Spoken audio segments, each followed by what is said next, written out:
Je suis dans un parc à Westmount, dans un quartier résidentiel de Montréal. C'est vraiment très agréable ici. Il n'y a personne, c'est vide, le parc est pour moi tout seul.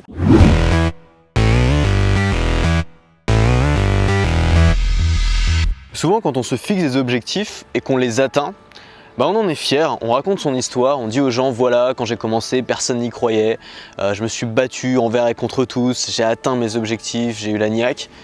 Et quand on n'atteint pas ces objectifs, souvent on va pas trop en parler, on va un peu les étouffer, on va un peu, si on nous les rappelle, on va dire qu'on a changé d'avis ou que finalement c'était pas la meilleure solution pour nous. Mais on va rarement dire qu'on a échoué, on va rarement dire qu'on n'a pas réussi à faire ce qu'on s'était fixé.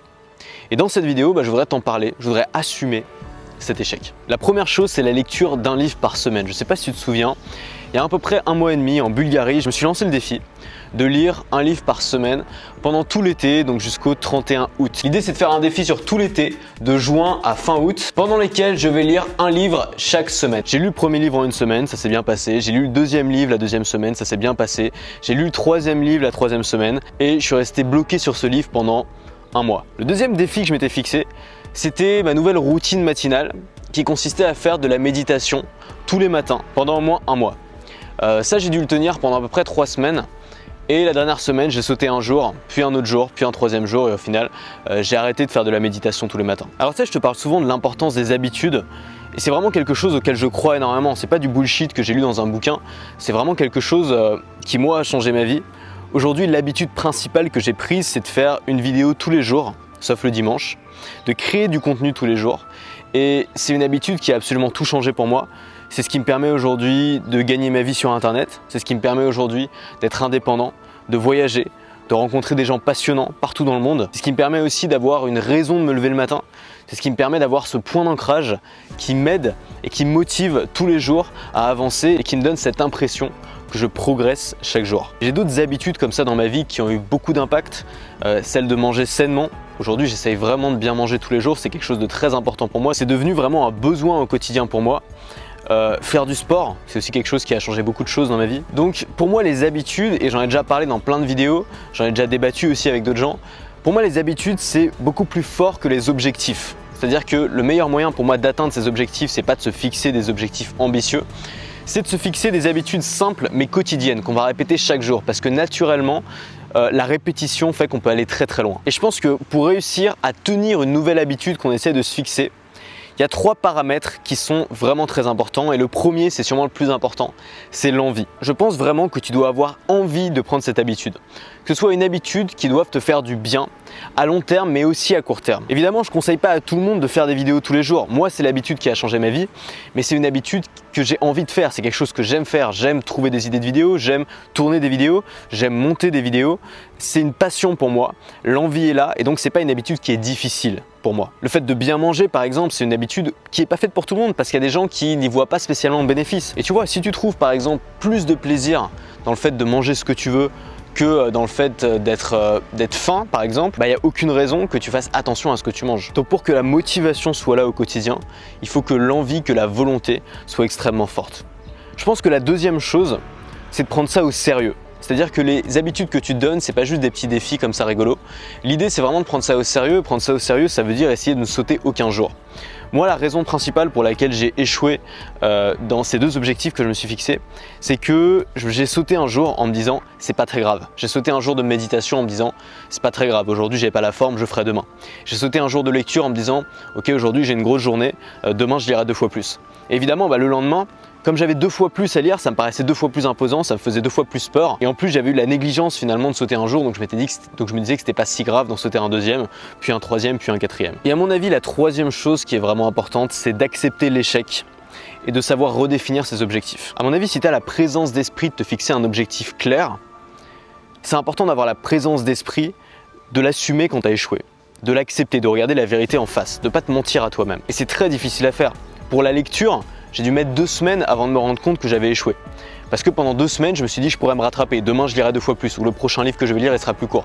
Et en fait, au bout de 2 semaines, j'ai compris que là, j'étais bloqué à ce livre et que j'avais échoué. Et je pense que pour faire cette démarche de redéfinir ses objectifs, il faut commencer par comprendre pourquoi on a échoué. Alors moi, personnellement, pour le défi lecture, j'ai échoué parce que je me suis attaqué à un bouquin très long, très technique, et en anglais. Et j'aurais dû prendre en compte le fait que je suis pas un gros lecteur, que j'ai du mal à me poser pendant 1 heure ou 2 heures et de lire parce que je suis très tenté par internet, par tout ce qu'on peut avoir comme distraction aujourd'hui, qu'on n'avait pas avant. Quand j'étais petit, je lisais beaucoup parce que quand j'étais petit, j'avais pas toujours un smartphone dans ma poche avec des notifications à gogo, avec de la distraction, avec du bénéfice rapide. Et aujourd'hui, je trouve toujours autant de plaisir à lire. Simplement, il y a ces addictions, ces distractions qui viennent parfois prendre le dessus et qui m'empêchent de me poser sur un format long. Donc le livre que j'étais en train de lire, c'est un livre très intéressant sur les HSP, High Sensitive People, donc sur les gens hypersensibles, qui t'explique un peu la mentalité de ces gens-là et pourquoi c'est pas forcément un défaut, comment ça peut être une force. Moi, ça m'intéresse toujours d'essayer de comprendre les forces qu'on peut extraire des différences. Et donc c'est pour ça que je me suis intéressé à ce bouquin. Mais j'ai été un peu ambitieux, c'est un bouquin pas facile, c'est un bouquin très long et c'est un bouquin en anglais.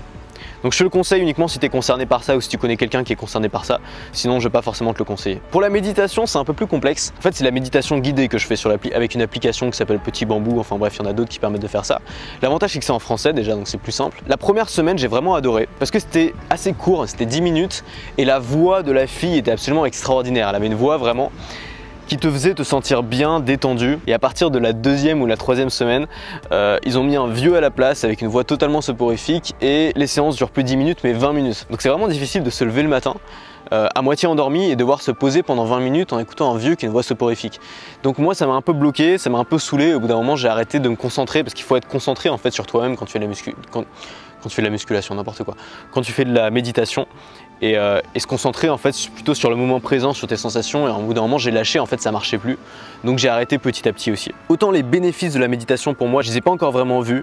Je préfère le yoga qui a vraiment des bénéfices à court terme direct. Mais les bénéfices de la lecture sont quelque chose qui sont très importants pour moi, donc j'ai envie de garder cette habitude-là. Donc pour la méditation, c'est pas grave. Je lâche l'affaire, j'en referai peut-être si j'ai envie d'en faire, mais je vais pas me forcer à en refaire tous les matins. Par contre, la lecture, j'ai vraiment envie de garder cette bonne habitude de lire 15% d'un livre par jour. C'est pas beaucoup. C'est peut-être, ça prend peut-être une demi-heure, 1 heure par jour si tu lis assez rapidement. C'est du temps qu'on peut trouver et à mon avis, c'est vraiment quelque chose de positif. Simplement, je vais essayer de lire des livres qui me font vraiment envie. Et ça change tout. Je pense qu'il faut jamais se forcer à faire les choses. Et si mes vidéos ça marche bien en ce moment, c'est parce que je choisis des thématiques qui m'intéressent. Je fais que des vidéos sur des sujets qui m'intéressent. Je parle de ce qui me passionne. J'ai éliminé tout le travail chiant. Donc du coup, j'ai transformé ça en quelque chose de facile pour moi. Et comme c'est facile pour moi, je peux mettre plus d'énergie dedans. Ça se voit dans les vidéos et j'ai plus de résultats. De la même façon, maintenant pour la lecture, je vais arrêter de me forcer à lire des livres parce que ça pourrait m'apporter quelque chose. Je vais uniquement lire des livres dont le sujet m'intéresse vraiment. Et si en lisant les 10 premiers pourcents du bouquin, je décroche, j'arrive pas à accrocher, je suis pas vraiment intéressé par le livre, je lirai pas et je passerai à un autre. Et ça c'est important à mon avis parce que si tu restes bloqué sur un livre, ça va être très difficile de garder ce rythme de un livre par semaine. Donc si je peux te donner quelques conseils pour garder ces habitudes sur ce qui a marché pour moi, la première chose c'est de pas être trop dur avec toi-même. Parce que si tu es trop dur avec toi-même, tu vas pas accepter l'échec. Et si tu n'acceptes pas l'échec, tu pourras pas redéfinir tes objectifs et avancer. Dis-toi que 99% des gens se lancent même pas de défis en fait. Trouvent ça ridicule de se lancer des défis lecture ou de faire de la méditation et donc ne le font pas. Toi déjà tu le fais, tu te lances un défi, si tu le réussis pas c'est pas grave, au moins tu auras essayé. La deuxième chose c'est de pas te mentir, ça c'est très important. Si tu as échoué, assume, t'as échoué, c'est pas grave. Parce que assumer l'échec, c'est ce qui va te permettre de le comprendre et de repartir sur de bonnes bases. La troisième chose, c'est très cliché, c'est très cucu de dire ça, c'est suis ton cœur. C'est une phrase de Steve Jobs qui moi vraiment guide ma vie, c'est-à-dire suis ton cœur, c'est-à-dire suis ton instinct. Si tu veux lire des livres, lis les livres que tu as vraiment envie de lire, même si c'est pas les livres que tout le monde lit, même si c'est pas les livres qui vont te rendre le plus intello aux yeux des autres. Fais ce qui te fait le plus kiffer et suis ton instinct, vraiment. Optimise constamment. Si tu vois que ça marche pas parfaitement, essaie d'optimiser ton process. Moi dans les vidéos, il y a beaucoup d'étapes pour créer une vidéo. Constamment, j'essaye d'optimiser. Jamais je me dis ok, j'ai trouvé le matériel parfait, j'ai trouvé le form factor parfait, j'ai trouvé les logos parfaits. Je fais plus rien, je touche plus à rien. J'essaye sans arrêt d'optimiser petit à petit, par petite itération. Et c'est ce qui me permet de rendre ça de plus en plus facile pour moi et de plus en plus efficace. Et la quatrième chose, c'est d'y aller progressivement. Je pense que c'est contre-productif de se lancer des défis trop ambitieux. Les habitudes, c'est sûrement ce qui a le plus de pouvoir, ce qui peut avoir le plus d'impact à long terme. Mais c'est aussi très difficile à prendre, il faut du temps et il faut y aller progressivement. C'est contre-productif de faire un régime très restrictif quand on n'a pas l'habitude. Pour rester dans la thématique, j'ai enfin fini mon livre difficile. Du coup, je m'attaque à un nouveau bouquin et je vais essayer de le lire en une semaine qui s'appelle Le pouvoir des habitudes de Charles Duhigg, qui est un livre en anglais mais qui a été traduit en français. Donc je m'attaque à ce bouquin-là pour justement apprendre à prendre les bonnes habitudes, à les gérer et à moins échouer pour les prochaines habitudes que je vais tenter de prendre. Voilà, j'espère que cette vidéo t'aura été utile. Si toi aussi récemment tu t'es fixé un défi ou un objectif et que tu as échoué, N'hésite pas à le laisser en commentaire. Ça va peut-être t'aider justement à redéfinir tes objectifs et à prendre les bonnes habitudes. Moi je te dis à demain et surtout, reste libre. J'ai souvent des questions qui reviennent en commentaire. Des gens qui me disent j'aime beaucoup ton mode de vie, j'aime beaucoup le fait que tu voyages, que tu sois libre. Mais pour moi c'est pas possible parce que j'ai des enfants. Je trouve ça dommage d'utiliser ces enfants comme une excuse pour ne pas faire les choses alors qu'il y a peut-être une autre façon de faire. Peut-être qu'on peut les faire participer à notre aventure. Et c'est ce que vous faites. Est-ce que vous pouvez nous parler de votre projet? Qu'est-ce que vous avez décidé de faire avec vos deux enfants?